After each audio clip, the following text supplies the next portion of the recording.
Hey everyone, welcome back to Talking Smack. I almost forgot our name.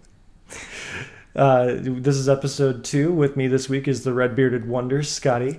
Not for long. I'm gonna probably shave eventually. Yeah, you usually keep the beard. Usually Nah, don't I get lazy. strap. All right. Well, for now, the red-bearded wonder, Scotti. We're going to talk some recent news and nerd culture, and we're also going to talk about Destiny 2 as our main theme. But we got a couple of big topics here. First off, we've got It, Stephen King's It. It's not exactly a remake because it was originally a 2-part miniseries on TV. I don't think it's ever actually had a theatrical release. No, just a movie series. Yeah, or TV series. TV series. Yeah, on ABC, and it's now the third largest opening weekend of 2017. It opens to an estimated $117.2 million, and the sequel has been confirmed. It was on the back burner until they saw what the opening weekend and the response was going to be for this movie. And obviously, people are loving it. I'm not a horror movie fan, so I'm probably not going to see it. You're not going to see it? No, I'm not going to go see it. You're not going to go see it? Oh, go see what? Go see it. Who's on first? So that's awesome that a movie like this, a remake, and especially a Stephen King movie. Yeah. A lot of Stephen King movies tend to end up being really well, weird. I mean, the Dark Tower really wasn't getting good reviews. I still have yet to see that, but I mean, that just really looks so boring. And I want to see it because I like Idris Elba, but I don't know. I'll probably just wait till it comes out. But I mean, yeah, for it, a movie I honestly had no interest in. For a horror movie, especially in, September?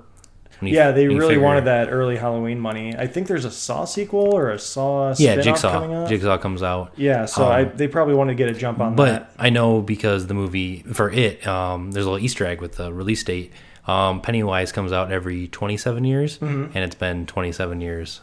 Oh, that's right. So that's actually really interesting. It's a little fun little thing they're doing with that. And I guess they did tease that in the movie. I've heard that they have It Chapter 1, which alludes to a Chapter 2. Yeah.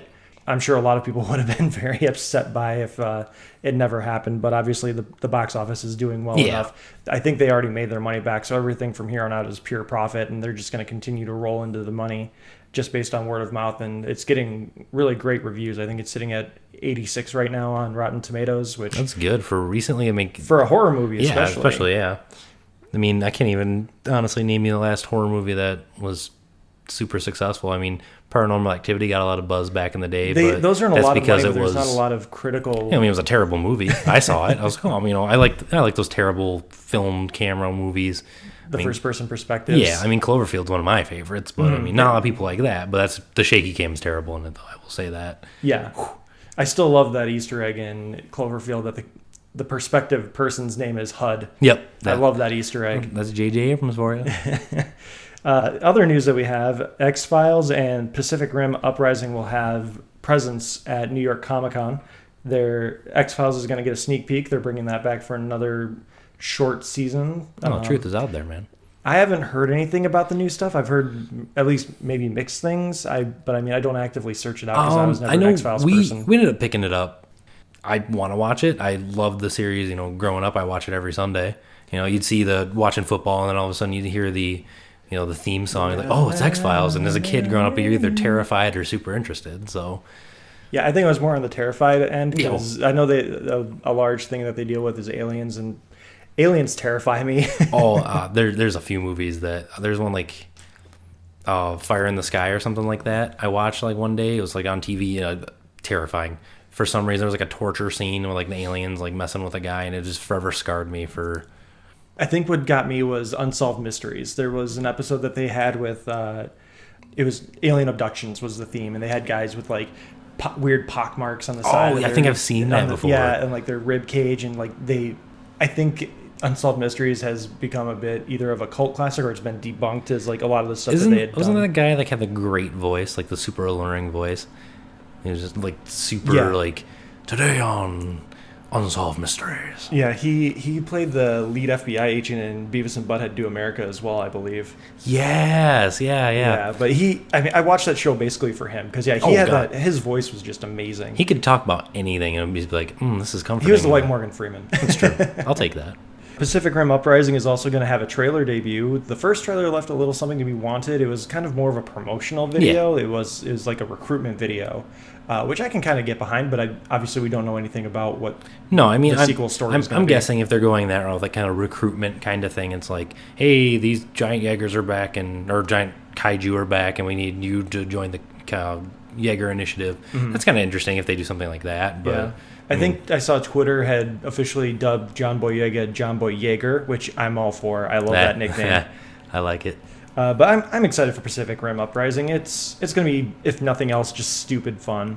Oh, Just like the first one. yeah. I mean, there's plenty of movies that are like that. I mean, if you're going into movies thinking it's going to be some deep, Oscar-worthy movie, you're going to leave going, what did I just watch? But it's going to be, exactly what they're painting it as. Monsters fighting robots. Bam. And the overseas market, the Asian market, is going to love it. Just like the last one. Oh, yeah. Giant mechs sell overseas. Oh, yeah. Speaking of Oscar-worthy movies, Suicide Squad 2 is coming out, and they have a writer, at least, Gavin O'Connor, and if they like the script well enough, they're also going to peg him to direct, which it sounds like they may like the script the treatment that he's already turned in, because Margot Robbie is on record as saying she's going to suit up again as Harley Quinn, quote, sometime next year. Whoop-de-doo, Basil. Honestly, I didn't mind the first one. I liked it more than Batman vs. Superman because I thought Batman vs. Superman was the most boring movie I've watched in a long time. The last 45 minutes were pretty good. It was enjoyable. But, I mean, Suicide Squad, it was at least kind of fun. I mean, they really pushed the whole, look at Margot Robbie. Hey, everyone wants to be Harley Quinn for Halloween this year, right? Harley-ween? Oh, please don't. Don't start that. Oh, I'm sure we're going to start trending. Oh, boy. Talking smack, trending Harley-ween. Oh, boy. Yeah, nothing the first Suicide Squad. It could not exist, and I would not miss it. I wouldn't be like, man, I really wish they would make a Suicide Squad movie like this. I will say that my biggest critique was going to be, I was like, I don't think Will Smith can pull that off. He was Will Smith. He was Will Smith, and he was fine. I mean, Yeah. It was more of like them just throwing Harley Quinn out there, like, look, she's popular. Everyone likes Harley Quinn. We're Warner Brothers. We know everything. I watched it recently. I had been very stubborn about watching it. I haven't seen the extended cut. I had HBO Go and I watched it, and again, it didn't do anything. The Jared Leto stuff could have been cut out completely, and it wouldn't have impacted anything. The ending didn't need to end that way. Diablo was pretty cool, and it was kind of fun. I know leaving, my wife's like, I want to know more about him. Like, I have no idea who he is. You learned everything you needed to know about him. That's what I'm like, sure. We'll look that up. Wikipedia. So yeah, Suicide Squad 2, probably going to be another one of those DC movies that's rushed and probably not. They probably won't learn their lesson. No, they as much as everyone wants to say they're not trying to catch up to Marvel, they are. I don't know why they're so against doing this whole, hey, we can't be like Marvel. Look at they put out movies and they're successful, but we got to be something different because we can't be associated like, oh, we're the same kind of thing. Why not? Who cares? Compare to apples to oranges. It doesn't matter. Apples to apples, whatever. I mean, you're going to start your series with Batman. They could have done the Iron Man route, Batman starting off. Who cares if you're comparing it to it? If it's going to be successful and people are going to like it, that's all that should matter. But instead, they're more concerned about image, like, we're DC, we're different, we're darker, we're dark, we're cool. Sex. Which that's another topic we're going to have to get into another time. I have it slated as an episode where the DC animated movies just rely so heavily on the sexualization of their women. It's been Bruce Timm, though, lately, honestly. He's taken over a lot of it, but if you go back to Assault on Arkham, there's a completely unnecessary sex scene between Harley and Deadshot. I think it's Deadshot. Yeah. Yep. And there's just a lot of unnecessary things that we'll get into. I still need to watch a few more before I can really formulate an opinion on all of them, but I've seen a lot of them, and all of them rely on that, but that's a different story for a different episode. The big news out of this week, besides Destiny 2, as far as a lot of gamers... Other things going on in the world? I have no idea. Colin Trevorrow, director of Jurassic World, was just fired from Star Wars Episode 9. The official press release says that it was a mutual changing of the guard, where they're just like, we don't see eye to eye anymore, we're going to go. The official... I bet he was going to put a Jedi dinosaur in there, which I totally... a Jedi dinosaur riding on the back of a giant mech. because God, I'm gonna get into that in a second. But the official press release from Lucasfilm was Lucasfilm and Colin Trevorrow have mutually chosen to part ways on Star Wars Episode 9. Colin has been a wonderful collaborator throughout the development process, but we have all come to the conclusion that our visions for the project differ. We wish Colin the best, and we'll be sharing more information about the film soon. A lot of speculation is that his new movie, The Book of Henry, which is a critical and commercial flop, had a huge impact on it. They kind of didn't want to use him after so long, but because they had already signed him on, they're like, let's see what happens with The Book of Henry. It didn't do well, and they're like, see ya, don't want to be ya. The new rumor is Episode 8 director Rian Johnson is going to be the guy that steps into the role. The movie starts filming in January, so they kind of have to know what's going to happen. Yeah. You have to assume that they know what's going to happen. Oh, they probably have a plan somewhere. I saw other rumors saying J.J. Abrams might come back, which I know you don't really want, but... It's not the worst idea ever, but if they're going to bring someone back, I would prefer it be Rian Johnson. It seems like he and Kathleen Kennedy get along really well. Yeah, but we don't know how the new movie's going to turn out. I mean, honestly, it's Star Wars. It's probably going to be good. It's going to be kind of hard to screw up. I mean, well, unless you're at Episode 1. But unless you're the entire prequel trilogy besides the last hour of it. Hey, Samuel L. Jackson gets a pass. He was the best thing ever.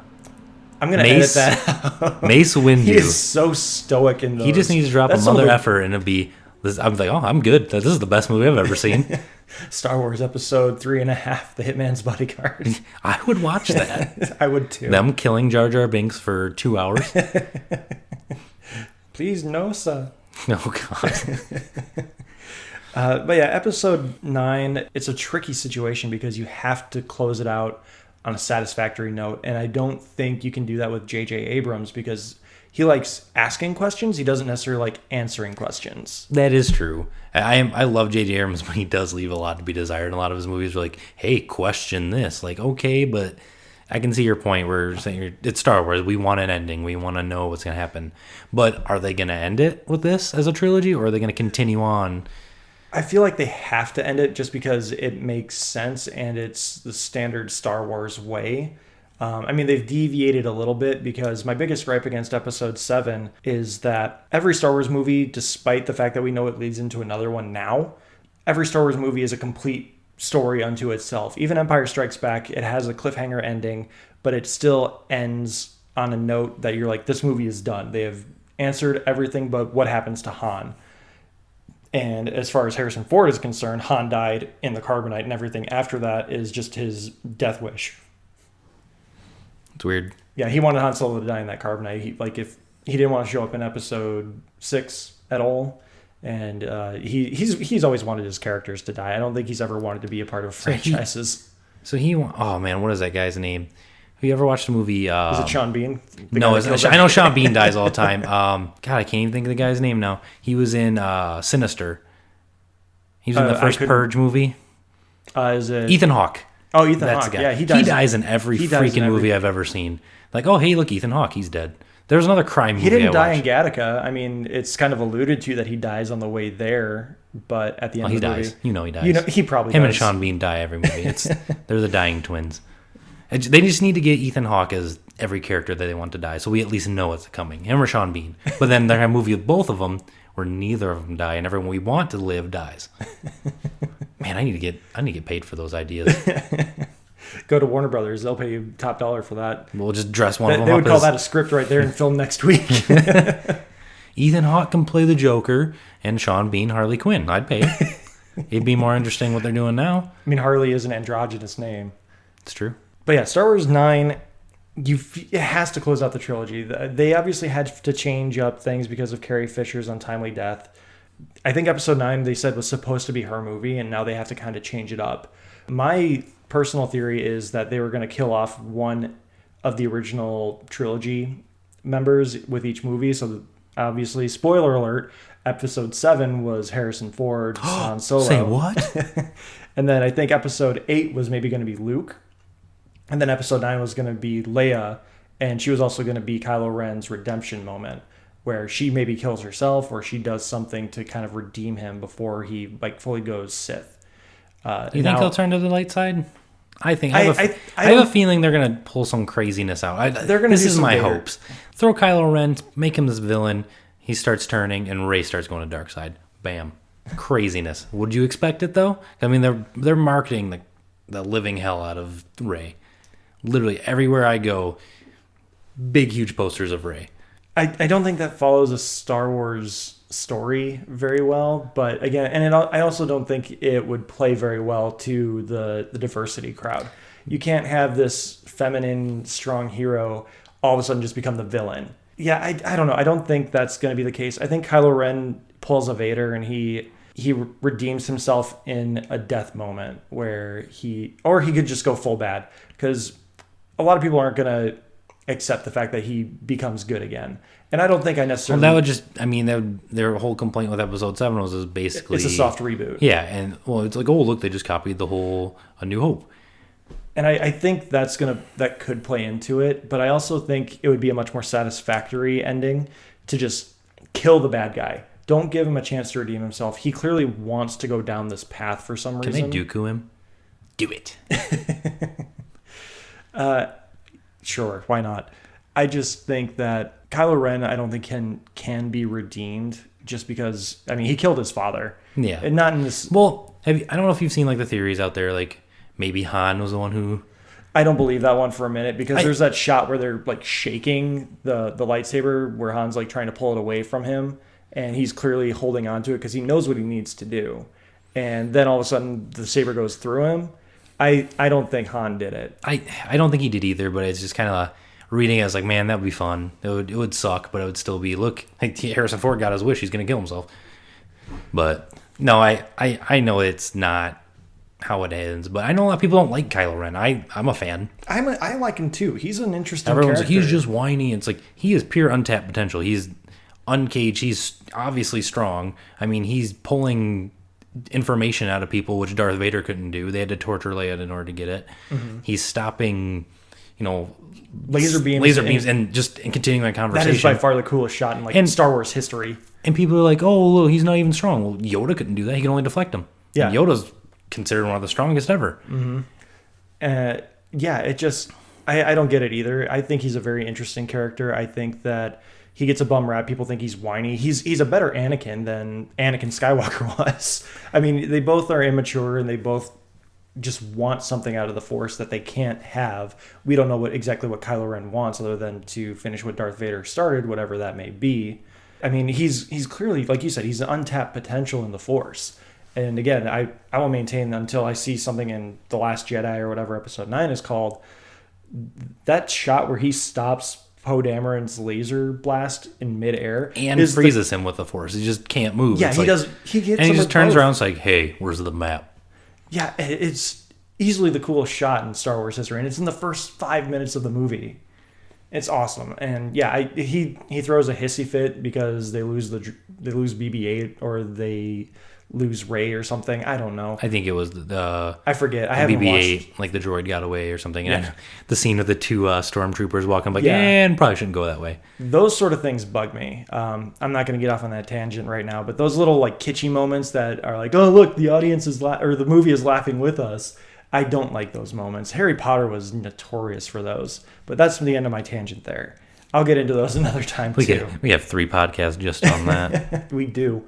So we'll hear and we'll tweet out and we'll keep you guys posted as far as what happens with Episode 9. I think they already know who's going to direct Episode 9. It's just a matter of when they want to announce it. Like, they'll probably start doing some screenings of Episode 8, and if it's Rian Johnson, they start getting some really good reactions to Episode 8. They'll be like, hey, by the way, Rian Johnson's doing it. And it's got to be JJ or Ryan, because they have to have someone that can just come off the street and go. What about George Lucas? I honestly wouldn't hate that, but I also don't know how it would end up. He would chew in Jar Jar somewhere. Misa's still alive. Oh, no. No, you're not. There was one of the new novels that came out in Force Friday 1 that talked about Jar Jar. I don't think they specifically named him, but one of the characters in the books, I forget what book it is, but I know you can easily look it up. He finds this street performer, and he just ends up telling basically Jar Jar's story. He's like, I did all this stuff, and now I'm banished to this place. And that is basically Jar Jar's living a shitty life, begging for change after pretty much single-handedly helping destroy the Republic. That's what he deserves. It is. So, Those damn Gungans. transition time. Speaking of damn guns, Destiny 2. Yes, sir. I have not played this game because I am broke and I don't have the time to devote to this. Well, I got the collector's edition, which I guess I could have brought and showed you a little bit of, but It's fine. It would just make me want it more. So I've got a few questions to kind of start, but I'll let you give a basic rundown of what kicks off Destiny 2. What makes Destiny 2 start differently than Destiny 1? well, a story. Honestly, I mean, Destiny 1, I played a lot of Destiny. It was terrible. I'm not going to lie. Destiny 1 was bad until they started fixing it with the expansions. Taken King really turned it in a good direction. Rise of Iron was fun, but Destiny 2 is just a whole nother level. You can tell this is what Bungie wanted from the beginning. They wanted this. This is what they really needed. The story is fantastic. I mean, it starts off, there's a ton of cutscenes, and the cutscenes are gorgeous. And Cade steals the show, of course, Nathan Fillion, the man. I mean, it starts off, you're kind of at the tower. You see Zavala and Akora and Cade all having conversation, and they're like, oh, the satellites are offline. What's going on? And all of a sudden, like, you see these big Cabal ships coming in. And, Zavala's like, man the battle stations. And shit hits the fan. So, I mean, you get the Red Legion. They're coming in, destroying everything. They're trying to take the Traveler. But you don't learn that until after the first mission. The first mission is you're literally with your ghost. You're flying around trying to contact the tower. You're like, okay, what's going on? Flying, you're like, oh, okay, this isn't good. They're under attack. So you go into the tower, you're running through, killing everything, and it's like, hey, what's going on? You see Cade, he kills a bunch of people. He's like, I have a date with whoever's doing this. It's funny. He's got some good one-liners in the game. I almost want to say movie. It's not a movie. Could be. And then pretty much the whole premise is, I mean, this big bad guy, Gaul, Gary. It's Gary, yes. Okay, Gary. He's part of the Red Legion, this huge force of Cabal. They've been like exiled or something from the Cabal Empire. I'm not 100% sure on the lore with that one.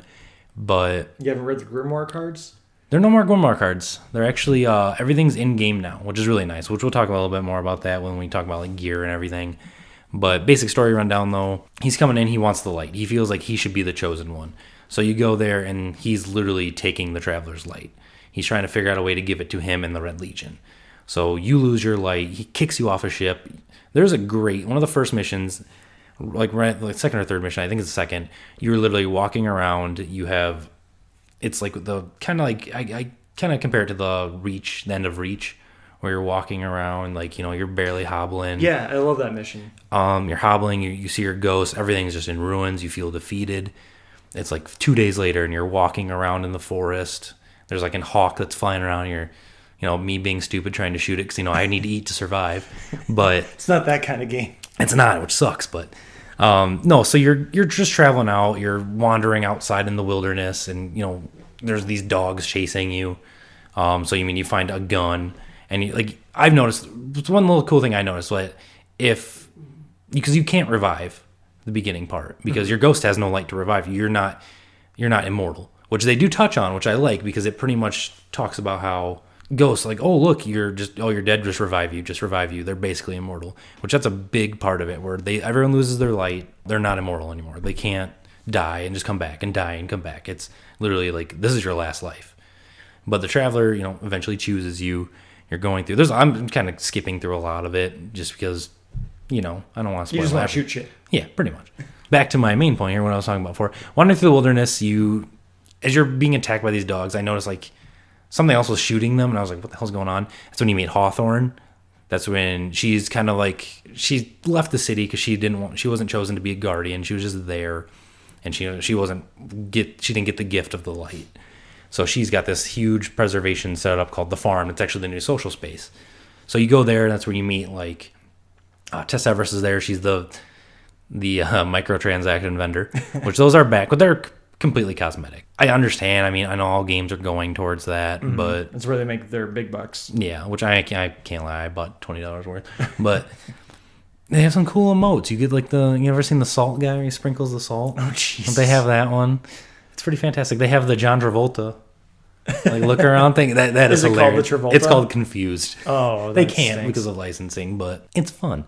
Yeah, you meet a bunch of new characters. Shax is still in it. He's pretty cool. He's the Crucible guy. One part I do have to mention, when you're going through the crumbling tower, the sweeper bot's still there, sweeping away. I was just like, sweeper bot, you're still alive. For now. Pretty much everyone that was in the first one comes back. Eris isn't in it. Eris Morn, she was the... She was the creepy one that was obsessed with Crota. Yeah, she's not in the game, which I'm assuming, because they do talk about her a little bit. They're alluring to her coming out in future DLCs, which they've only announced 2 so far. Oh, they've announced 2? I only have 1 listed. So. Well, I mean, we know what the second one is. This symbol for Rasputin, so it's going to be about the Worm Mind, which is cool because that's lore I want to learn about. Because I mean, they mentioned Rasputin about 1 billion times in the first game. But yeah, and you never really know what's going on. He's a Worm Mind. Okay, what does that mean? Please tell me more. I don't have time to read all this. But yeah, well, we don't. Your buddy Kyle does. Oh yeah.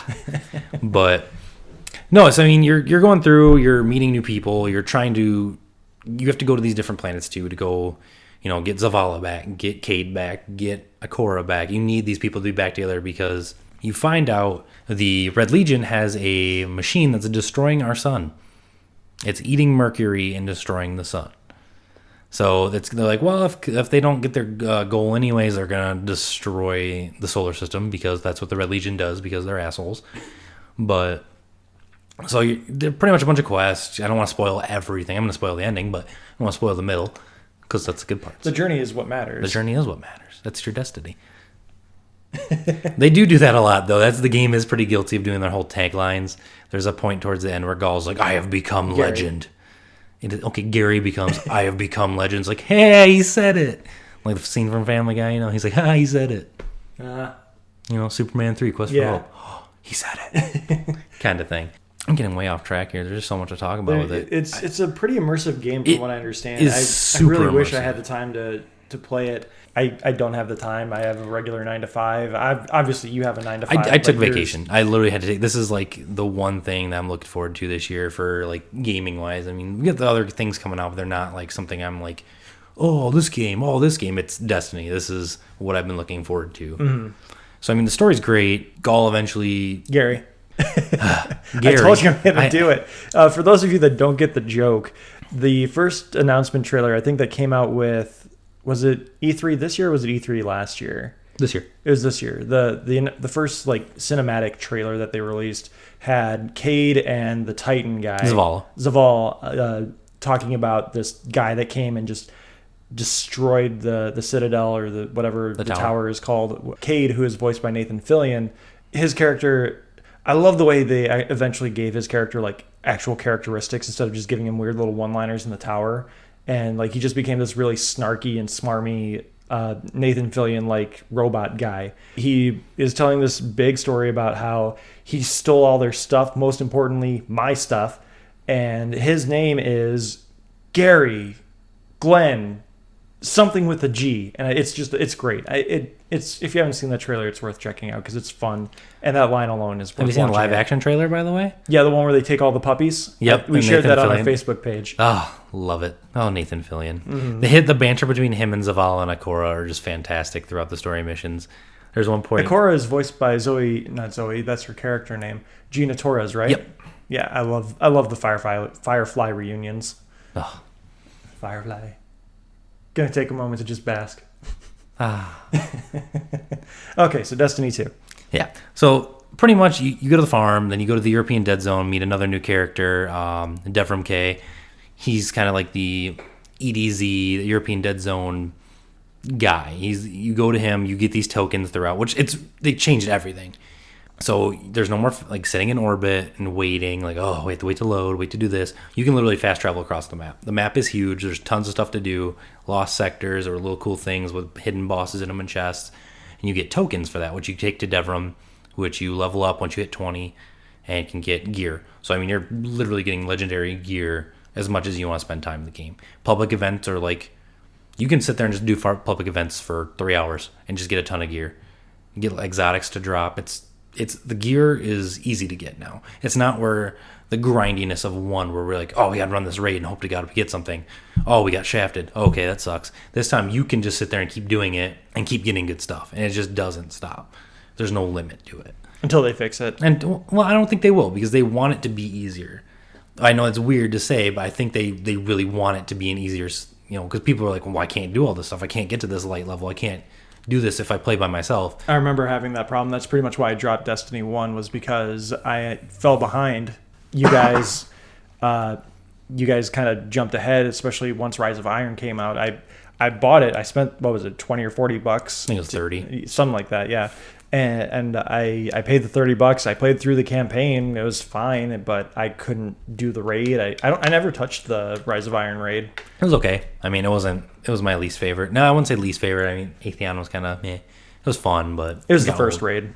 Yeah. I mean, it was okay. That they had some cool mechanics to it, which I'm really hopeful for this new raid, which drops next Wednesday. Oh, fun. Oh, whatever next Wednesday is. This Wednesday, I think, is the 13th. Yeah, that day, the 13th. Yeah. Drops that day. It's a Leviathan raid, which no one really knows what it is. There's actually a cool little scene at the beginning, which kind of flashes what it is. It's this giant world-eating thing, which the collector's edition actually has some artwork for it, which there's a YouTuber I follow who talks about Destiny lore, and they're like, is this what this is? And they're showing like promotional arts. There's actually a picture, like a postcard, of like a giant thing eating a planet. So I'm guessing we're actually going to have to go in the level. It's a big worm, okay? Galactus is a big cloud. We'll call him Steve. Steve and Glenn. Gary. Dynamic duo. Glenn, Gary. Now you're backtracking. This is ridiculous. Anyways, once you're done with the EDZ, you're going around there. You move to Titan, where the Titan is Zavala. See what they did there. But it's actually overrun. It's really cool. It's a huge like shipyard. The whole planet's water. You're going around. You find Zavala because he sent his rendezvous beacon out. Like, hey, everyone, come to Titan. We're gonna regroup and attack and get our tower back. And that's when we find out. Before that, we find out about the giant. Oh no, I'm wrong. I'll have to edit that out. Nope, it's staying in. Ah, damn it. So after, because we unearth, you decrypt the message from Zavala saying, hey, Hawthorne gets pissed off. He's like, oh, you're going to leave us. Oh, that's cool. We're like, yeah, we need to go get Zavala. We need to get everyone back together. We need to figure what's going on. We go there. Zavala instantly is like, what are you doing here? We can't risk you. You don't have your light. Like, no, we have our light back. We found a shard of the Traveler, and it granted us our power back, which is the new subclass, one of the three. And he's like, oh, cool. Well, come help us. So you're going through, and it's overrun by Hive. Titan has completely been abandoned, and the Hive are just taking over. The Hive were the ones from The moon. Primarily on the moon. The weird, like, exoskeleton things. Yeah, they're basically zombies. Yeah. According to their actual like lore and everything, they're pretty much zombies, which is kind of interesting. It's creepy, but kind of like the Flood from Halo. Oh, here we go. The Halo references. Yeah, essentially. It's from the same company. It is, yeah. They're essentially the Flood. Which I got to say, though, the Fallen are super creepy in this game because they're like... Those are the elite-looking dudes, right? Yeah. They literally crawl at you with like all four of their arms, and it's like, oh, goo, get away from me. And if you're not paying attention, you just see it scurry past you. It's terrifying. Interesting. It's kind of cool that they added in an extra feature to make them a little more intimidating. They're definitely a little bit more unique now. They've changed a little bit of the looks of everything too. The Hive look really like way more armored up. Like they're bulkier. Like their acolytes are super bulky. Like they have actual armor, which is kind of cool. But anyways, you go to Titan. The whole point is to get the base working so they can get the people that are coming there to get them safe. And then you decrypt a message that you stole from. That you intercepted from the Cabal, which is about that sun-killing machine called the Almighty. And they're like, oh, crap. And, Zavala's like, I need my fire team. I need Cade, and I need Akora. So then you're like, okay, we're going to go to Nessus and go find Cade, which is fun, where you meet one of the coolest new characters I've met anyways, Exodus, which her name is, Ron Exodus. It's the ship that crashed. Her name's Failsafe, which she is like an old ship that crashed a long time ago and is like this AI backup called Failsafe, which she's been there so long that she's like kind of messed up, so she has like split personality. So she's like super friendly, then she's like, yeah, whatever, kind of just like a dick.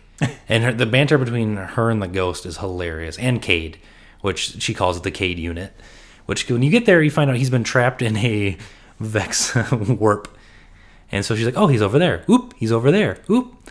And so he's like, and they have a little callback to, like I said earlier, how they were doing like the Become Legend, where Cade has a moment where he's like, I don't even have time to explain what I don't have time to explain about. Kind of like the Stranger says in the first one, which she has nothing to do with this game. I'm assuming she'll be part of the Osiris thing because she's based off Mercury, so I'm guessing they're going to touch more on that, hopefully, with the next expansion.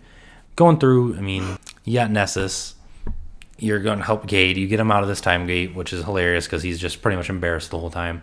And he's kind of like apprehensive to come back because he's like, I don't know what's going on. He's like Zavala needs you. He's like, wait, did Zavala say those exact words? Like he did. He's like, oh my God, did he cry a little? And it's just funny because it's just Nathan Fillion being himself. It is the ghost is still voiced by Nolan North. Yeah. Okay, good. Peter Dinklage was fine, but yeah, very monotone. Like it was not good. I didn't mind him. He was a little bit more robotic, which makes sense. Yeah, but I mean, I see the direction they wanted to go with, and it's cool. Mm-hmm. Nolan North's hilarious. He voiced Deadpool. That was good enough for me. But anyways, so I mean, you convince Cade, then you fly off to Io, which is like a sacred place. It's the last place the Traveler ever touched, which is just completely full of Traveler energy. Which the Taken are there, your favorite from the last one, were just rehashed people. They're really annoying again. I mean, the Taken are kind of overrated in my opinion. They're the word shadow creatures, right? Yeah, I mean, Oryx is dead. So, I mean, but they're always, the way they get around is like they're always drawn to the Traveler's Light, so that's where they're going to be. Just like, okay, cool, whatever. I can see you guys wanted another fourth enemy. Each planet pretty much introduces a new enemy.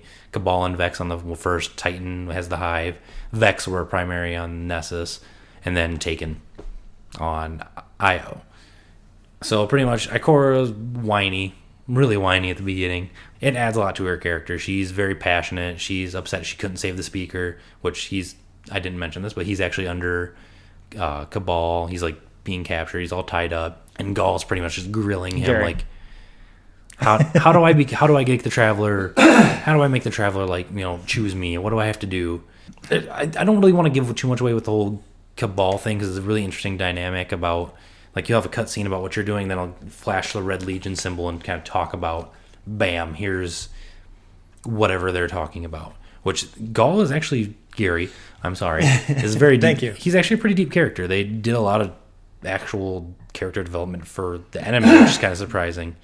But anyways, back to Io. So you're going through, there's this really annoying character, the most annoying character I've seen. His name's Asher Mir. Super high pitched voice. He's just like, he's basically the Sheldon Cooper, super smart and annoying. They're on Io. You're going through trying to eliminate the Taken because they're just trying to take all this energy, and the Cabal were there, but that's when you find out the Cabal are actually trying to take the light, kind of like how the Taken, use the darkness or whatever to take different things, or it could take them.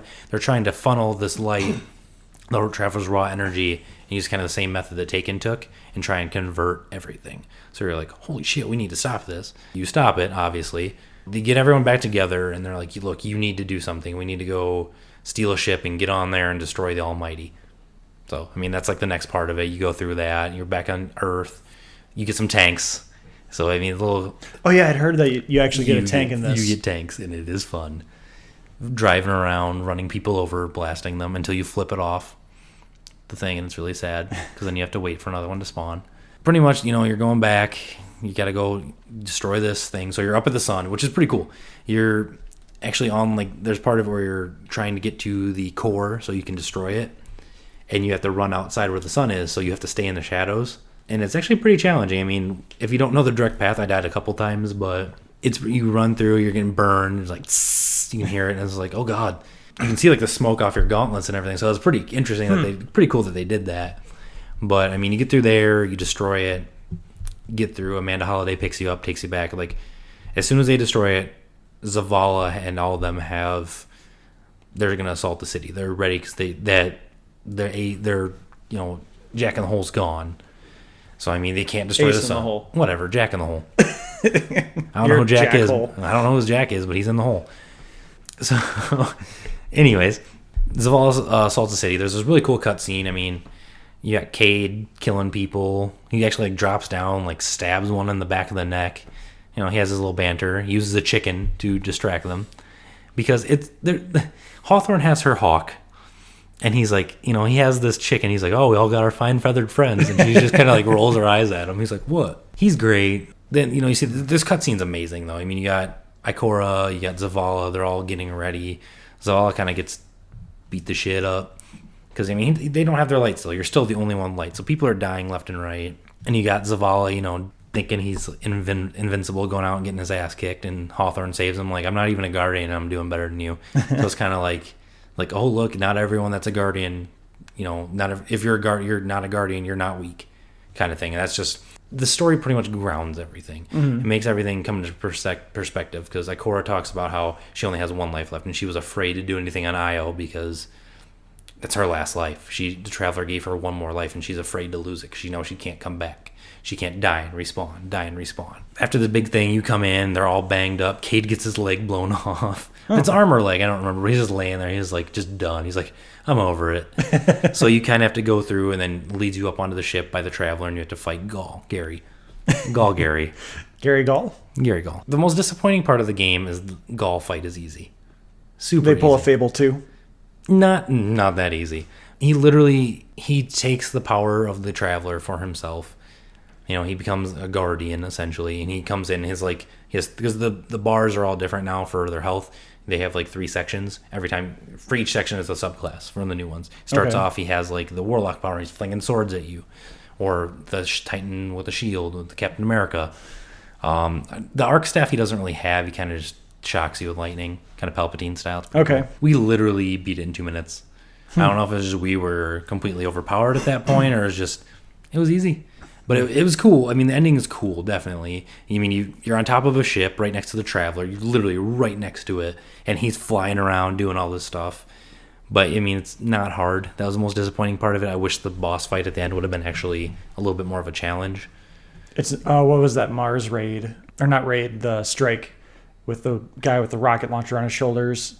Valis? Yeah, Valis. Yeah, it's not as bad as that one. Oh, that one, no. It's super easy. The strikes are fun. The strikes have been relatively challenging because I actually gave them like a raid mechanics kind of thing throughout it. But anyways, back to the story.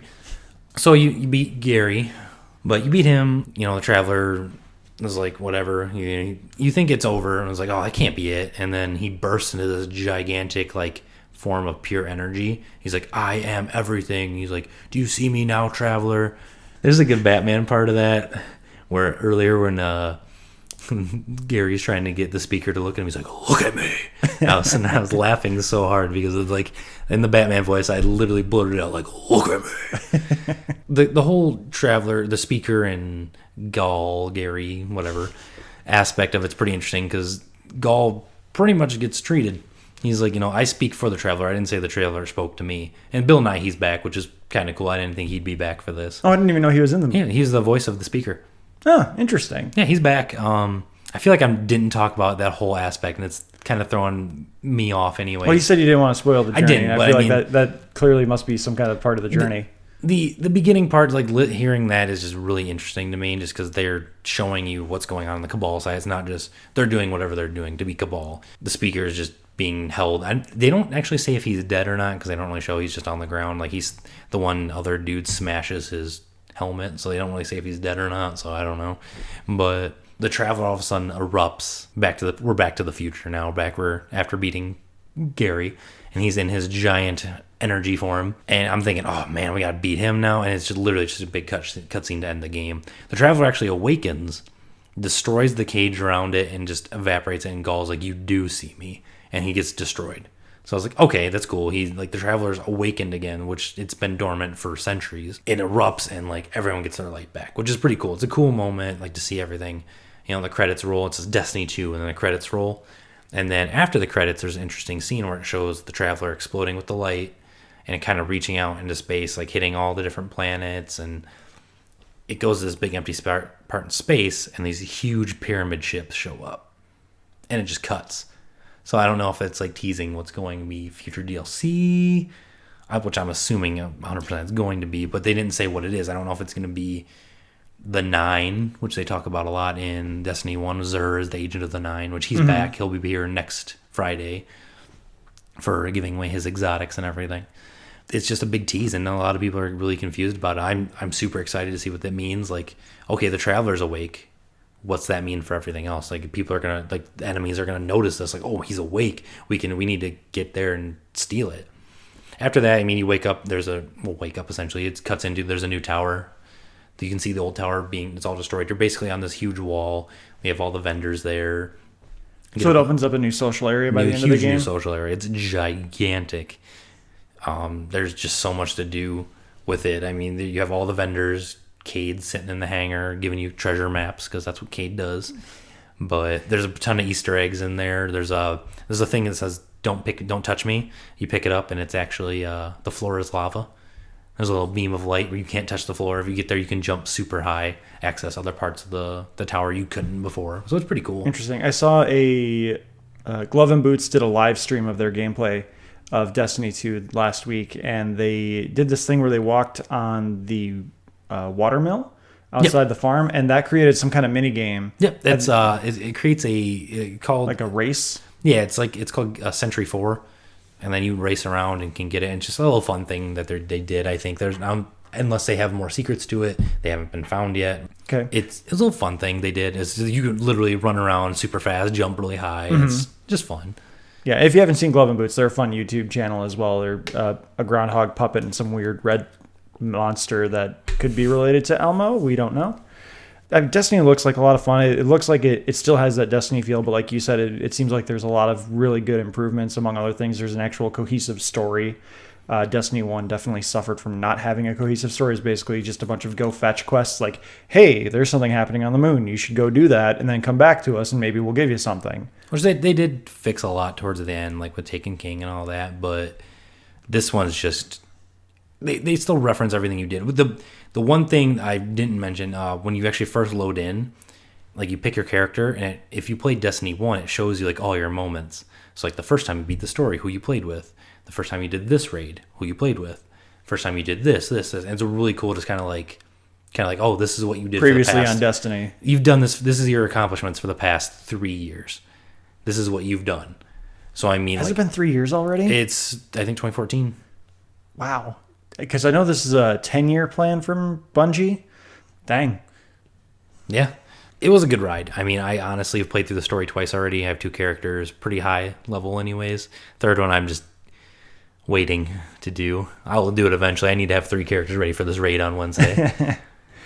So one of the things that I know when Destiny 2 was announced, one of the first things that they said was your stuff... Your stats, your gear will not carry over into Destiny 2. And I know you were really upset about that. I was, but I wasn't. Just because I'm for me, I'm a collector in games. The stuff I get, I like cool. You know, if it's cool looking to me, I want to keep it. You want to keep your Gallahorn. Yeah, everyone wants to keep the Gallahorn. But they actually have a little nod to it. Like, hey, don't they just... Cade says something about just bring Gallahorn. They're like, oh, wait, that got destroyed kind of thing. It was upsetting. I was like, I'm not going to keep everything. I worked so hard and grinded all these countless hours. Like the grinding was the worst. There's an app or a website you can go to and actually it'll tell you how many days you've logged into Destiny, and it's bad. Like I had like some stupid amount of days logged in for one character. Yeah, but just think of all the people that actually play that game more than you. So, yeah, that's true. I mean, you can feel bad about that, but just think of all those other people that just... I mean, some of those people actually... get money for streaming their Twitch, playing Destiny and all that. And I mean, and some people are mercenaries. They actually charge people to help with raids. Oh, with the I know they had an issue with people for Trials of Osiris, like DDoSing people and get them out so they can get to the lighthouse, which I did legit twice. I've done it twice. That was hard. That was not fun. Very frustrating. I am not good at PvP anymore. I think I'm just getting old. My eyes can't keep up. I was going to ask, how is the PvP compared to... Very good and very Destiny balanced. 1? Very balanced. Auto rifles are really good. Hand cannons are all right. But I mean, they've found a really good way, especially with the new system of having a kinetic weapon, power weapon, and a energy weapon. The power weapons are now shotguns and snipers, so you're not seeing that as much. And it's very much a primary game. So people are using like hand cannons and auto rifles and everything a lot more, and it's become more of a stick with your team and you'll do well. If you're trying to run around solo because you have a shotgun like in Destiny 1, it's not going to happen in this game. So it's definitely more fun. It's less rage inducing. Oh, I still rage. Just well, of course you do. It's Destiny. Because every time I die, it's bullshit. That's not how it happened. No, it's definitely a lot of fun. The PvP is fantastic. They've balanced it out quite a bit. I get mad and when I get tired and playing the game at 3 a.m. with my friends and I'm getting pissed off because I'm dying.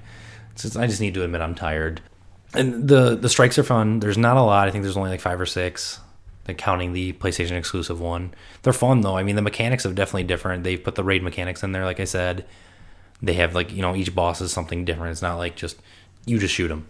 Like, no, you literally have to, here's phase 1 of this battle, here's phase 2 of this battle, here's phase 3.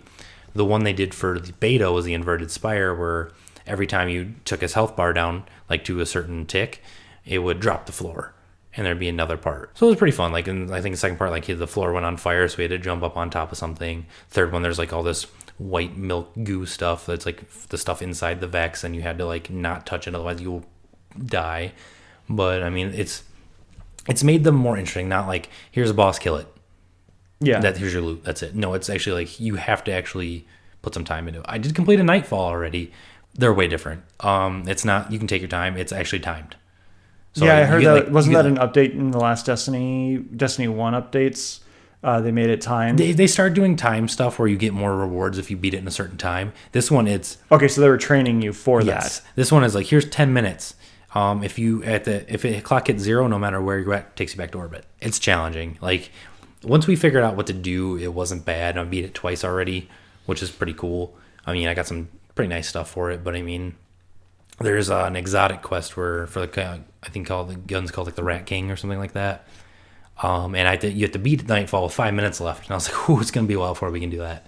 It's challenging. So I mean, you literally have to plan it out. Like, oh, this guy has a solar shield. I need a solar weapon. Yeah, and you literally have to communicate more. It's not something you just go in with a couple randos and get it done. It's like literally something you need to. Dying kills you. Like, just dying kills you, really. Well, time wise anyways, because I mean, you have to wait a certain time. Well, kills get you more time. So I mean, like, you kill like a nobody enemy, get in 2 seconds. Okay, so you can accrue time. You can accrue time, yes. So I mean, it's different. It's more challenging. I like it. It's definitely a cool little way for them to go, anyways. In my opinion, there's always gonna be people out there who don't like it. I being a Destiny fan, anyways, I guess I'm kind of skewed on it. Judging this game compared to the release of Destiny 1, leaps and bounds better. So if you're someone who played Destiny 1 and was like, this game's garbage, I agree with you. The first one was terrible up until they started fixing it. It was all about the social experience, playing with your friends, doing all these different things with your friends. And the game was kind of a side product of just getting to do all these cooperative games. It was an MMO-ish game that just was like, we don't know what we're doing yet. Mm-hmm. And I think they finally found their footing, which is going to be successful. They're going to fix whatever things they think they need to fix, and which I don't really know a lot they wouldn't have to fix. The one thing that bothers me, shaders. They're no longer like full shaders, are consumables now. So it's literally like, oh, you have 5 of this one, you can put it on your guns or your camo or your guy, but you have to try and get them back. Again, you can't buy them. You have to go like find them in a chest. Oh, that stinks. You can't store them? No, so they're not permanent. They're literally consumable. Use them or lose them. Yep. So it's like, I don't really like that, but I mean, it's cool. Like, the guns look cool with it. I mean, and there's, I don't know, the ones I like are harder for me to find, apparently. I don't know, black and gold looks cool. So the other thing that was recently confirmed by Microsoft, they had a description of the first DLC coming out. The description is as follows. Curse of Osiris continues your Guardian's journey with all new story missions and adventures set in a new destination, Mercury. Which, in Destiny, we've been to Mercury before. The crinkle is fine. Whatever. You've been to Destiny before. Or Mercury. You've been to Destiny before. No, never. Yeah, you've been to Mercury before in the game, right? That was one of the trials. There was some... That the lighthouse is on Mercury, which is supposed to be the new social space. Apparently, they're going to turn that into a social space for this new one. I've seen some like rumors and stuff on it, but apparently, lighthouse from Destiny 1, which was like, if you went 9-0 on Trials of Osiris, you get to go to Mercury and get all this really good gear. Super challenging, but that's going to be the premise of the new one, because there's actually some hidden rooms on there. If you've never been there, I'm assuming you haven't. I never went to Mercury. I never did PvP, so I couldn't do anything. That's true. But there's like a hidden room with there's like a desk and some books where Osiris was. So it's kind of cool, like hinting at, because Osiris interests me, honestly. Some lore on him is he was like the speaker's protege, and he just got so caught up in like the Vex, like learning more about like the Vex and like what it means to be a guardian and everything. Like, he just went crazy, and like the dude's like, no, get out of here, you're crazy. So he kind of got exiled. So the story description of the Curse of Osiris goes as this. Journey through time and space to learn the secrets of Osiris, avert a dark future, and rebuild the ties between the legendary warlock and his greatest student, Ikora Rey. That sounds interesting to me because it sounds like you're either going to take on the mantle of Ikora Rey in the DLC, or you're going to time travel back with her, which obviously that introduces a whole new aspect of the Destiny story where you can time travel. Not really. Then the time travel thing's kind of been prevalent, especially with Atheon. Because, I mean, you're literally going back in time to kill the oracles in, like, the raid part. So, I mean, it's been hinted at and kind of, like, a little bit used, because Vex can manipulate time. That's which is how they're able to teleport and all that. Yep. So, so it's not exactly a new thing, but it's going to be a new story thing, I should say. So, I mean, I'm guessing that you're going to figure out what happened with Osiris, why he's so freaking crazy. And, the Vex are doing something, which... the Vex are like one of my least favorite besides the Taken. They're just kind of meh to me. They're cut and paste villains. They're just robots. Yeah. I mean. But it's cool. They do have a little thing in there when you're actually on Io. Or no, it's Nessus. And you're like, see all like white milky goo. You're like, oh, the ghost makes something like, hey, this looks like the stuff that's inside the Vex. And Failsafe says something like, yeah, that's actually the biomaterial that's in them. So they're not 100% robot.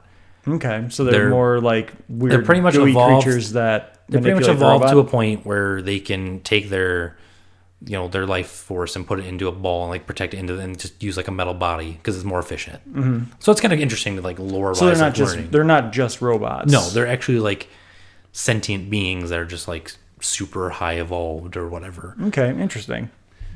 But yeah, the story elements sound definitely very interesting. The idea that you're going to travel back in time. I mean, it sounds almost like a Mass Effect thing where the decisions you make are going to impact the future, but it's probably going to be more color by numbers where it's going to be you have to go back in time to stop Osiris, and if you don't, the future is going to be changed because he's not going to die. So, I mean, it's probably not going to be as deep as I'm thinking it is, but I can definitely see it still being a lot of fun, especially if they're doing all of these improvements that you have already said that they've been and I mean, it's coming out relatively soon. It's December. Oh, wow. So, I mean, that's quick. 3 months after launch, yeah. Yeah, especially, I mean, after Destiny 1 came out, we didn't get a first DLC until after I started playing. I didn't even start playing, I think, till like November or December after the game released. Because I don't remember if it was January or not for Dark of the Moon. Was it Dark of the Moon? That's Transformers. It might as well have been a Destiny 1 DLC. It sounds like it was the Hive DLC where we got Crota. Yeah. Which is one of my favorite raids. That was definitely one of the better raids from Destiny 1. I remember the hack that we ended up having to utilize for the longest time. Yeah. Oh, pull the cord out from your router. We'll be good. God, making Atheon walk off the edge. The good cheating days. I never did that one. You never did that one? No, that was before my time on Destiny. They fixed that by then. Oh, it was good. Did you do any of the events from like the Halloween time for Destiny? God, no, those were so annoying. I had so many of those stupid things that they just gave me for free that I never used. Well, one of the things was with the Atheon mask, jump off the edge, like walk off the ledge. So it's kind of like, oh, look, they're making fun of the fact that was how people used to do it, just make Atheon fall off the edge and how you win easy. Little self-referential things, yeah. Which I'm really excited for what Bungie's been planning anyways, just because they've hinted at so much throughout the game. When you're on Titan, there's this part where there's like scannables, because they don't have the ghosts anymore. You can't find ghosts. It's literally just scannables that you investigate and learn a little bit of lore.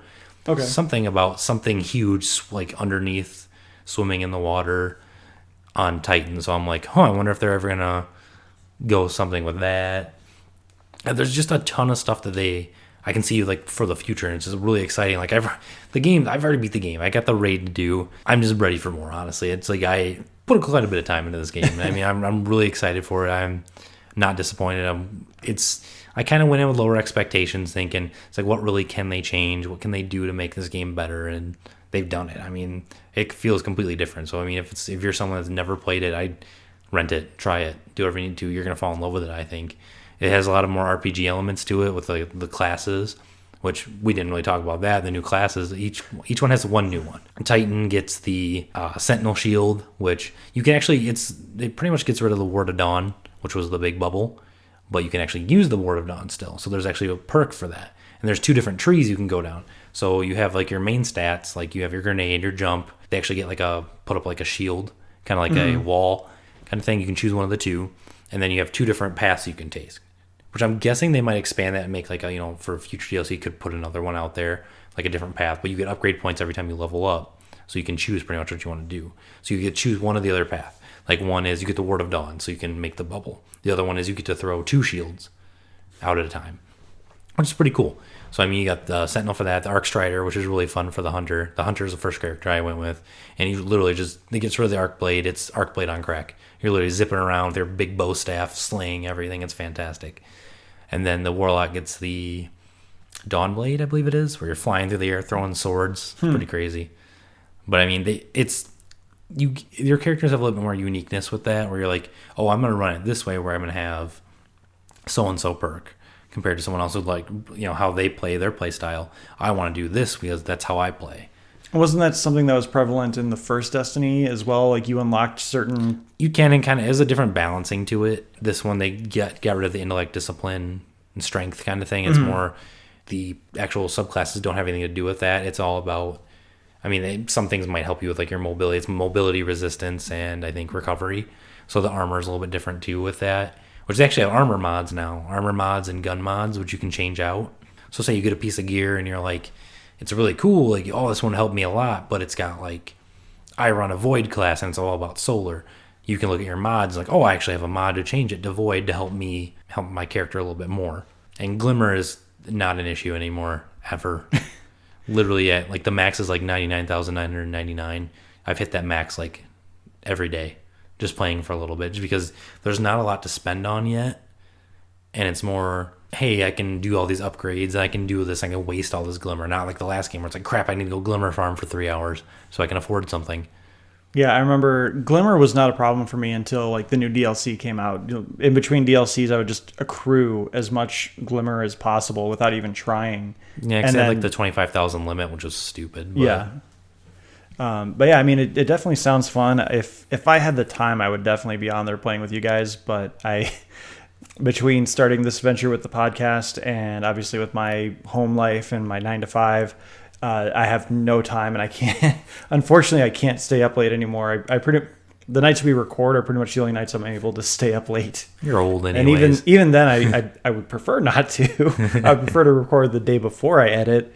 But obviously situations have changed and we have to be fluid with these sort of things. And I appreciate Alex was on last week. Scotty's on this week. I don't even know who's going to be on next week. I have to send out the group chat to the people and see what's going on. Unless there's some big breaking news, I don't even know what I'm going to do for my topic next week. I've got a few things. Maybe I'll do that DC animated movie thing. I'll just binge watch a couple of those tomorrow on my day off. But I appreciate you being on here. Destiny 2 sounds like a lot of fun. How would you rate it on a 1 to 10 scale? Let's say 1 being awful, 10. Well, no, because fuck Game Informer. Fuck Game Informer and their stupid 1 to 10. 1 to 5. That's the scale. 1 to 5. Can I do halves? Sure. We'll do 4.5. 4.5? Just because I don't want quite perfect. Not quite perfect. The story's great. It's a lot better, but I mean, it's not anything groundbreaking or anything like that. It's just a fun story. So I mean, gameplay wise, it's a hell of a lot better. But I mean, I'm gonna say 4.5 for me, anyways. Just I'm enjoying it way more than I think I should. And it's like I'm going home and dreaming about like, man, I really want to play more Destiny. Man, I want to play more Destiny. And I was lucky enough to be able to take this vacation in order to play it, because I mean, I'm not sure how much I'm going to play it after. I'm going to try and play as much as possible. But I mean, there's other games coming out this year that I don't even care. It's all about Destiny now. Yeah, this year's gaming release doesn't seem to be too intense. There's obviously the Call of Duty release. There's not a new Battlefield this year. Not this year. No, they're doing Battlefront 2. Which I actually kind of want to play. Oh, that's right. Battlefront 2. Because it has a story. Yeah, I might Redbox that, because I definitely want to at least try the story. Yeah. Because it's considered canon, which... Really? Yeah, it takes place immediately after the Battle of Endor. And it's all about how either the Empire covers up the death of the Emperor, or it's about how they... Yeah, it's about how they cover up the death of the Emperor, I think. And it's about this new Imperial squadron that's going after Luke and Leia and the rebels for killing the Emperor, or at least spreading propaganda that the Emperor had died. I don't remember the exact details, but it's supposed to be it's in canon. I don't know. I'm looking forward to that. I kind of want to play that. Call of Duty, meh, don't care. World War II, whatever. I mean, Battlefield brought Battlefield it back. 1 was World War One. That was the first game to do World War One, and that Battlefield 1 is fun. I didn't really play too much of the story. I played quite a bit of the multiplayer, just because I pre-ordered South Park and that got delayed 1,000 times, which I'm looking Fractured forward to. Butthole. The Fractured Butthole. That comes out soon too. Is it? October 2nd, I think. Is it? I could have swore it'd been delayed again to like It might have March. been. I don't know. It might be December. It might be 3 years from now. Who knows? Assassin's Creed, I kind of want to play. It looks interesting. I don't care too much for the RPG elements it appears that they're adding to it. My Assassin's Creeds need to be more just, I need to go buy my gear and then I'm good to go. Buy more of my throwing knives, I'm good to go. This looks a little more RPG intensive, and as much as I love RPGs, I don't need that for my Assassin's Creeds. The one reason I'm really excited for it is the same people who worked on a story for Black Flag, which is my favorite Assassin's Creed. So I really want to give this one a chance because I like ancient Egypt. I like the lore behind that, I like the mythology of all that. So that kind of interests me. Other than that, there's like nothing major really. This is really down here. I know Red Dead got pushed back till next year. Kind of an offshoot game I'm looking for in January is Digimon Cyber Sleuth 2, which the first one I spent 100 hours on. Me and my buddy Seth, we played that game back to back, 100 hours, got all the Digimon. It was fun. Nostalgic, turn-based RPG, super JRPG. It's fun though. I mean, if you like the turn-based style, it's really fun. If you like Digimon, it's fun. Was that on PS4 or was that handheld? I think it's PS4 only. Okay, that's cool. My wife might actually like that one. I don't know if she ever will have time to check it out, but I mean, you can get the first one. I think PlayStation had it on special for like $7 one day. I was super tempted because they have like a new game plus, and I was like, I already have everything, but it's a really good story. Really, it's just a fun game. I mean, it was something I didn't expect to really enjoy, but I got hooked on it. It looks fantastic. I mean, there's nothing. I can't really honestly think about anything else coming out this year that looks that good. This year, no. I think the only thing I'm really looking forward to even next year is the Spider-Man PS4 game. Yeah, it looks cool. Which I know a lot of people are dogging on for being Spider-Man Arkham Knight or Arkham. Who cares? Yeah, who cares if it's fun and it's good mechanics? If it's a fun Spider-Man game, who cares? The most important thing is if when you're in the free roam, when you web swing, if it's fun, that's the most important thing. Because no game, I don't even know how Activision didn't pull off Spider-Man 3. Like, leave the swinging mechanic the same from Spider-Man 2 and just throw in a story. Like, the mechanic was awesome in Spider-Man 2. I forget exactly what it was called. I think it was like Spider-Man 2, the movie video game. Everyone knows what I'm talking about.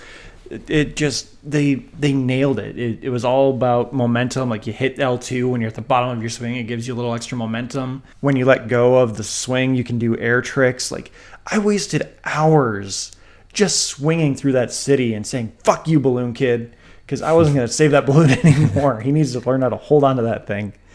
I don't know how they just didn't return to that. It makes no sense. They upgraded the graphics. It is Activision, though. I mean, they aren't the best at decisions. They help produce Bungie. Well, Destiny. They're partnered with Bungie. And I'm sure they had an interesting thing, too. I don't know if you saw that, where if Bungie didn't hit the release time frame, they got like a big stock of their company or something like that. Some really weird thing. I was reading about it. It doesn't surprise me that Activision would put something in their contract like that. Yeah. So, I mean, Activision, they're great, right? Activision, I was just talking with Alex about this earlier in the week. Activision was actually supposed to be the original publisher of the third-person shooter Ghostbuster game that came out in the mid-2000s. I think it was like 2008, 2009, somewhere in there. And they dropped it. They were like, we're not publishing this because Harold Ramis, Dan Aykroyd, and the actual team that was creating the game said this is a one-off. This is Ghostbusters 3. We're getting everyone that we can back for this, and this is it. We're not going to do any more. And Activision dropped it because they couldn't make a franchise out of it. This is back when they were trying to destroy the music genre by putting out 3 Guitar Heroes every year and all that crap that they were doing. But thank God for Atari for publishing that Ghostbusters game. That is one of my favorite games of all time. I don't think I've ever played that one. It's fun. If you have a way to play it, I don't think it's available on the PlayStation Store for PS4. But if you still have a PS3 or something, try and find it and play it. It's fun. They have a damage meter, which basically tallies up the dollar value of the damage you cause. Jesus. There's an achievement if you can do under, I think, $1,000 of damage, and there's an achievement if you go over $100,000 in damage. Nice. I'd probably be closer to 100,000. Oh yeah, I hit that in like the third mission. Because I wasn't aware that they were keeping a tab on that. And then once I got that achievement, I was just like, what? And so I went and looked through my stats, and they're like, yeah, you did $106,000 worth of damage. And it's just like, oh, I was just trying out my proton blaster because it's fun. Oh. But they even got Bill Murray back for the game. Did they really? Yeah, That's the only fantastic. people they didn't get back for that game was Sigourney Weaver, who thought the game was going to be a flop. And so they got, I think, Alyssa Milano to come in for the role. And then they also didn't get Rick Moranis to come back, but that's because he's just like, I have enough money. I don't need to come back for this, which I give him respect for. You know, he's just like, I don't need to do it. I know he did like a voice role for some animated movie that was terrible. He was one of the moose in Brother Bear. Was Brother Bear terrible? I don't know. I never watched it. It was that one. fine. Joaquin Phoenix played an Eskimo, an Inuit. I'm sorry. And that got turned into a bear, and he all of a sudden could understand bears, and then his tribe tried to hunt him because they thought that he had killed himself, but in fact he killed the little bear's mother. And so Mother Nature, I think, if I remember correctly, turned him into a bear to kind of help him learn a lesson, because he was just a bullheaded little warrior that wanted to go prove himself. Oh, fun. It's fine. It's not Disney's best, but It's probably better than Frozen. I hate Frozen. Frozen gets a bad rap. It's fine. It's not. I think I hate it just because it's so overplayed. It gets overrated because of Let It Go. Just let it go. You're the one that brought it up. That's a fair point. It's fine. I personally think Tangled is better. This is a really long tangent at the end of this podcast. We've been done with our main topic for a while. No, were we talking about games coming out? Yeah, we were talking about games coming out. All of a sudden it transitioned into Disney. Oh, yeah. Everything revolves around Disney. It doesn't matter. They're everywhere. They just can't make good video games. I'm excited. Speaking of video games, though, I want to see more of the Square Enix Avengers game coming out. I know, yeah. They just kind of give us that little tease. And it's like, ooh. I mean, my hope anyways, it's like a multiplayer game where you can get your friends. Because, I mean, there was supposed to be that when Avengers first came out, they had that first-person beat-em-up. Yeah, where they had like it's like 4-player game or whatever. Mm-hmm. That would have been fun. I know we would have had a blast playing that. Yeah, you were fighting the Skrulls and stuff. So I'm really hoping maybe they'll put that into something. But, I mean, it's Square Enix. And at this point, I doubt it. But it's Square Enix. They take forever on their games. Look at Kingdom Hearts 3. I've been waiting 10 years of my damn life to play that fucking game. And, I bought a PS3 thinking, no, Kingdom Hearts 3 is coming out. Nope, I'm probably going to buy PS5 by this time. This is ridiculous. It'll be multi-platform with a PS5. Oh, God. But, yeah, I'll be stupid and buy the collector's edition because I have to.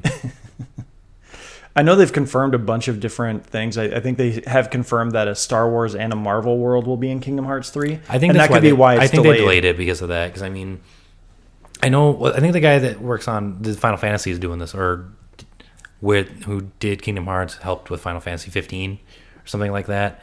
I don't know exactly. I think he helped with Final Fantasy 15. I know he said he was like still doing a lot, and they had I honestly think it's Disney. Like, look, this is popular. You need to add this. You need to add this. You need to add this. Yeah, I don't think it's necessary, especially Star Wars, because yes, Disney owns them, but they're not synonymous with Disney. Star Wars is its own thing. Star Wars has been its own thing for almost 40 years. Yeah, I think it's completely unnecessary to add all that. I mean, keep it with the Disney movies. That's fine. Do that. I mean, Big Hero 6. That'd be a cool level, I think. I mean, I don't really think it's necessary, but it'll be fun. But, I mean, I think Marvel and DC and stuff or DC, Jesus. Star Wars. Marvel and Star Wars. Oh. Marvel and DC is a different show. It is. But just keep those out. I mean, I just want to play the game. 10 years waiting is ridiculous. I don't know. I mean, I feel like the guy had an ending and had something he wanted to do for a long time, but he's just like, nah. Yeah, make all these offshoot games. Yeah, I actually never played Kingdom Hearts 2, so I really? I just... Oh, I like 2 more than 1. Oh, so much better. I don't know why. I think the prospect of having to deal with another gummy ship turned me off from Kingdom Hearts 2, and I know there's no gummy ship in 2, but the gummy ship was stupid. I never even messed with it. I was like, yeah, okay. Neither did I. I just avoided all the blocks and everything. I don't even know what the point of it was. And then I bought the Kingdom Hearts 1.5 release for PS3, and I had completely forgotten about the gummy ship, and then I had to fly that goddamn thing. And I was just like, this is why I hate this fucking game. I love it, but I hate it. Oh, some of those bosses were intense. I got stuck on that invisible chameleon from the Tarzan level forever. Yeah. God. That was a good game, though. I like 2 a lot more. There was just something about the 2 that was just so interesting to me. And they're interesting games, though. I mean, half the time I don't know what the hell's going on. It's like, oh, yeah, this guy's from some Final Fantasy game I've never played. And I love David Boreanaz's, oh God, what's Final Fantasy VIII's guy? Yeah, Leon? No? Yeah, Is it the guy with the gun sword? Leonhardt or something like that. They called him Leon, though. I forget his first name. But I think that's because you can customize the first name of the character because everyone just calls him whatever. This was before they had voice acting in Final Fantasy games. It's going to drive me crazy now that I can't remember. Whatever. That's one thing we can talk about. I know we're trying to wrap up the show, but he posted a picture of him with saying, hey, let's tell these hurricanes to fuck off in his Deadpool costume. And you can notice that there's some duct tape holding his costume together. Yeah, I did see that. So that's interesting. We got questions of what happened to Deadpool's costume there that he needs duct tape for. I mean, it could just be like something in between takes where they're trying to fix something where it ripped or whatever, but I don't think so. I think it's... I can see it being something with duct tape. I don't know. I'm excited for it. He's hilarious. I mean, when he starts talking about his kid, it's really funny. Yeah.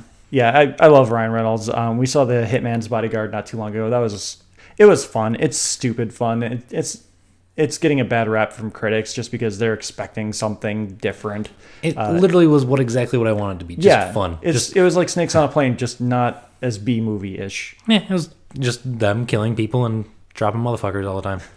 It was a good time. I mean, what did you expect out of it? What did you think? Oh, it was a dramatic performance by Samuel L. Jackson. Well, what's funny to me about the Hitman's Bodyguard is they pretty much based a lot of their marketing campaign on ripping off The Bodyguard, which was critically panned. People hated that movie, or at least critics hated that movie.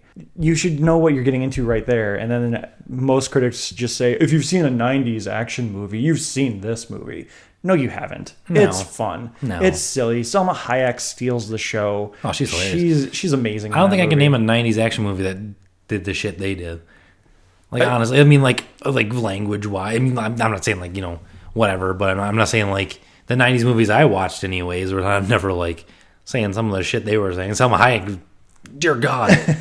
She really surprised me in that movie. I loved her character in that movie. It's amazing. She just, like, goes full Latina, hot-blooded, you don't fuck with me, you motherfucker.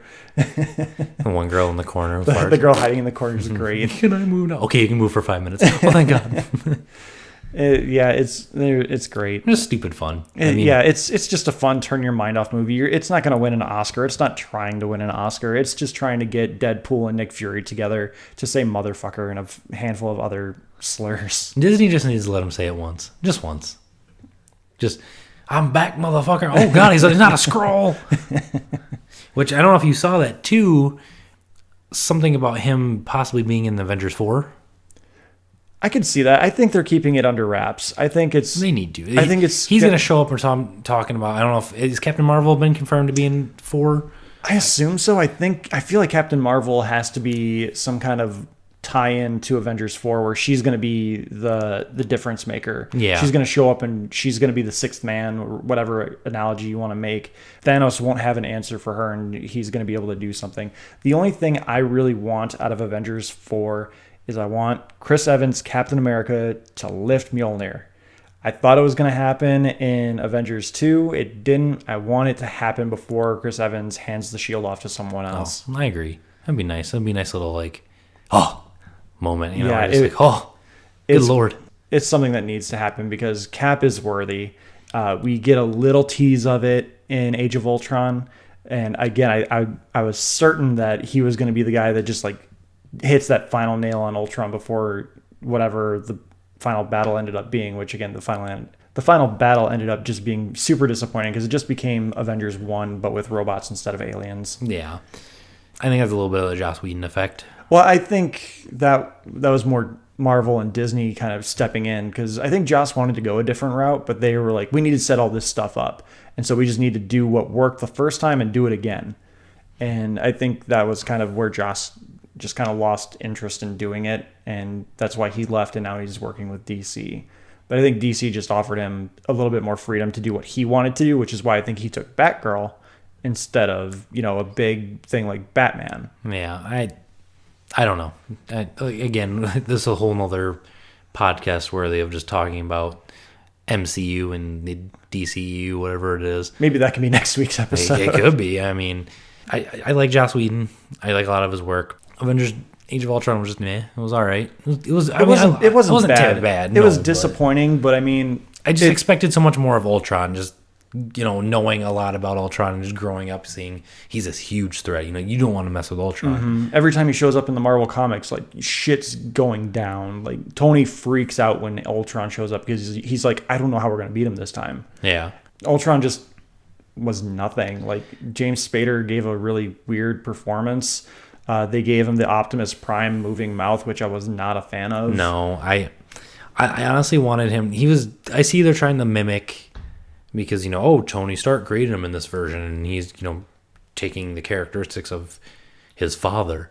I just don't really like that. I really wish they would have been the stone, the cold robot who just wants to kill humanity because he thinks that's right. It's his warped interpretation of his programming. That's what I wanted from it. I mean, okay, yeah, it's cool. Like, we can do a bunch of one-liners with him with that, but at that point, it's just like that's what really makes it for me, anyways. Know that it's just its own thing.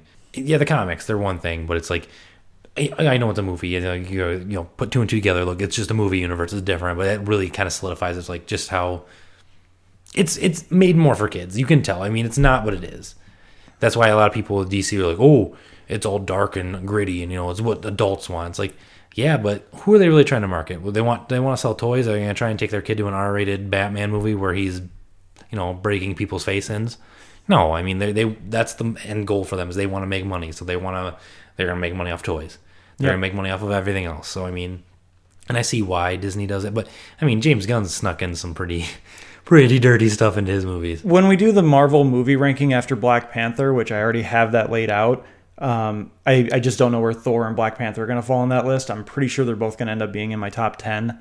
Guardians 2 is way down there for me. I was not impressed, and I'll get into that more later, which is what we call a tease. Ooh, you tease. Intriguing. But yeah, Guardians 2 is not very high on that list for me. It was fun, but it was almost as disappointing as Batman v Superman for me. Really? I enjoyed it a lot. I thought it was fun. It was just a fun movie. It's not like my highest rated Marvel movie ever, but I enjoyed it. I thought it was more entertaining than Batman vs Superman was. I mean, it was definitely a lot more joking, but I mean, I kind of figured. I mean, that's part of my problem. I don't mind jokes and I don't mind humor in my superhero movies. I'm a bigger Marvel fan of the movies right now than I am of the DC movies. Guardians 2 went a little too Family Guy for me, where they just let the jokes run too long. The taser face, it's metaphorical joke just went too long. I think that's more of a James Gunn thing because he hated Taserface and he said he would never do it, and then he decided to do it, and he's just like, I'm just going to make fun of him. It's like, okay, I get it. That's James Gunn's humor. I like James Gunn a lot. But I'm pretty sure that ended up being like a 3 to 5 minute scene, and it didn't need to be that long. And then there was also the moment where I think her name was Aisha, the like leader of the gold people, of the Sovereign, where she's on the Hookerbot planet, and they're rolling out the gold carpet or the red carpet for her, and it gets snagged. And like that scene takes like 2 or 3 minutes also, and it goes too long. And then again, the carpet snag, that's hilarious because she's so pompous, and now she has to wait. That doesn't need to happen. I mean, like you could do other things to get that across and be humorous. I mean, the Yondu Mary Poppins thing was pretty funny. I mean, I hate that joke. I liked it. I thought it was funny. He's like, oh, Mary Poppins. I mean, I think it was a little bit overblown. The internet just went crazy with that, and I think that's why I don't like it. But I also am not a fan of the actor that plays Yondu. You like Michael Rooker? I just don't like him. I think it's partly because my first exposure to him was as the asshole dad from Mallrats, and so I just have a dislike of him. I've probably seen a lot of things with Michael Rooker. The only thing I really remember is like the first season of Walking Dead, because that's like all I watched of that show. Where he basically just played a racist and called everyone boy. Yeah. So he pretty much does essentially. He calls everyone boy and Guardian. He's very much a character actor. He's just Michael Rooker. I don't know if have you ever seen like the Jimmy Kimmel stuff with like the Guardians people on there? No. Michael Rooker's hilarious. Like he's a funny dude, and I mean him talking to Kurt Russell. It's Kurt Russell, right? Yeah. Okay, yeah, that was really funny. Like they were doing like a guess who did this thing. Him, Dave Bautista, and Kurt Russell were in the back, and then Chris Pratt and Zoe Saldana were in the front, and they were talking about something about someone lost their virginity in like a car or something, and like he kept getting it wrong or whatever. He just started cracking up, like, "Oh, I thought that was you." And it was just like, it was really funny. Like, he's a genuinely funny guy. But Guardians 2 I liked it. I enjoyed it. It's not bad, but again, as far as the Marvel movie quality goes, it's down on the list for me. I think by the time Black Panther comes out, there will have been 18 Marvel movies. It's probably in the teens for me. No, it's better than Thor: Dark World and Iron Man 2 and 3 for me, anyways. This will be a discussion with the Marvel movie ranking. Another tease. Which again, this is another long tangent before the end of the show. So yeah, again, we're going to reiterate where you can find us. You can follow the show at Talking Smack Pod on Gmail, on Twitter. I gotta get used to this. I just gotta get used to this. I love Gmail. I just gotta get used to this. So yeah, Talking Smack Pod on Twitter. Smack again is spelled SMAC. I feel like I have to keep reiterating that. You can also email us at tsmackpod@gmail.com. You can find me on Twitter at I forget what I am. I think I'm Joshua _. Let me find out really quick. I'm not going to edit this one out. This is going to be just me owning up to not knowing what I do here. Josh _ Scar. Yep. Scar is spelled SKAAR. Not like the Lion King villain, pronounced like the Lion King villain. But is it more like the son of Hulk? Scar? Yes, exactly. Yes. So, at Josh _ Scar. And Scotty, please tell us again where they can find you. It's at Scotti Don't Know. SCOTTIDONTKNOW. Got it that time. All right. Well, again, everyone, thanks for your time. Thanks for listening to us. Please send us some feedback. Please send us some questions. I've got a couple of different topics that are up for grabs next week. Since as of right now, there's not a lot of news, so I have to find one of my filler options. But again, thanks for taking the time to listen to us. Thanks for taking the time to like, follow, subscribe. You can also find us on YouTube. We're just Talking Smack SMAC. You can find us that way. The big red and yellow banner. Again, can't miss us. So thanks for taking the time. Scotty, thanks for being on the show. Yeah, no problem. Anytime. And we will have you back definitely. And to quote Alex from last week, play the theme music.